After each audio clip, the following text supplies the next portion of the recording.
Morning. এখন almost 9:30 বাজে। অফিসে যাচ্ছি, আজকে লেট একটু, কারণ বস ফোন করে বাড়িতে বললে কিছু কাজ করে দাও, সেইটা করতে গিয়ে একটু লেট হয়ে গেছে। এখন যাচ্ছি। সকালবেলা কিছু খেয়েছি, ভাত ডাল আলুর তরকারি, আর কিছু না। মায়ের শরীর খারাপ, কী রান্না করবে, আমারও সময় হয়নি। কালকে এসে জল এনে 8:30 9টার দিকে ঢুকেছি, মনে হয় 9টায় ঢুকে জল এনে আর শক্তি নেই, কোনো মতে খেয়ে দিয়ে শুরু করেছি। তো চলো টাটা, আশা করি আজকে সব ঠিকঠাক হবে। এখন অলমোস্ট 10:25 বাজে, অফিসে ঢুকছি। যা গরম, মেঘ ছিল, এখন রোদ উঠেছে। আর এটুকুনির জন্য সানগ্লাস বার করে পড়ার ইচ্ছা নেই। তো যাই, ঢুকি, ভেতরে কাজ আছে, কাজগুলো কমপ্লিট করি, তারপর দেখি কী হয় না হয়। চলো টাটা। এখন অলমোস্ট 8:04 বাজে, বাড়ি ফিরছি।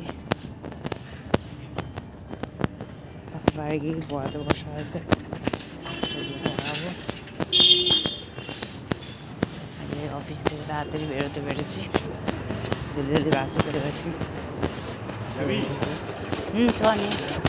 চলো টাটা। তো এখন অলমোস্ট বাজে 11:07 বাজে। চোখ ঘুম পেয়েছে প্রচণ্ড, চোখে আমি সব আপছাপছা দেখছি। আর তো আপছাপছা দেখি, শশা কেটে আনলাম, তো শশা মা ঘুগনি বানিয়েছে, ঘুগনি রুটি আর মিষ্টি খাচ্ছি, মাও তাই খাচ্ছে, ঘুগনি রুটি। আমারটা গোলাপজাম আর মায়েরটা হচ্ছে গিয়ে শনপাপড়ি। মায়ের শরীর আগের থেকে এখন মোটামুটি ভালো আছে, এই আর কি।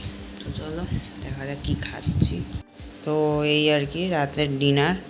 রাতের মেনুতে হচ্ছে কি রুটি আছে, এই শশাগুলো আমি কেটেছি, বড় বড় হয়নি, মায়ের মতন সরু সরু।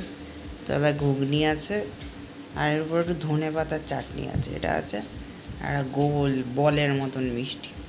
তো এই হচ্ছে আমার রাতের মেনু। মায়ের শরীর ঠিক হয়েছে, তাই একটু রান্না হয়েছে। আর মা কি খাচ্ছ?